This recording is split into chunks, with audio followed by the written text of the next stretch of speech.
Welcome to Not Milk Never Milk. Subscribe if you're lactose intolerant. You start by ensuring the basics are consistent. Sign in to the same Google account and verify YouTube is allowed on your network. Next, clear the browser cache and cookies for YouTube. COM because stale tokens or corrupted cookies commonly cause error 400. Once done, open an incognito window or disable extensions to rule out add-on interference. This isolates the problem so you can see whether the site itself or local data is triggering the bad request response.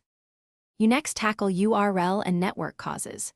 Inspect the request URL, remove malformed parameters, shorten long query strings, and delete extraneous characters because servers reject oversized or invalid requests. Then test on another browser or device to separate local configuration from account/server issues. Also, confirm DNS, proxy, and VPN settings are not rewriting requests, and make sure system time is accurate since authentication tokens can fail when clocked. You finish by refreshing credentials and network state. Revoke YouTube app access in your Google account and reauthorize to refresh tokens, and update or reinstall your browser to remove corrupted binaries. Clear the DNS cache and reboot your router and PC to eliminate transient network problems.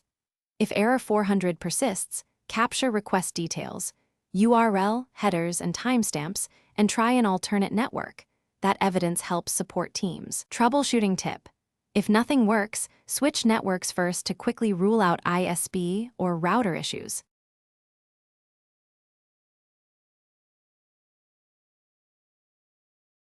Thanks for watching. If this was helpful, leave a like and consider subscribing. See you next time.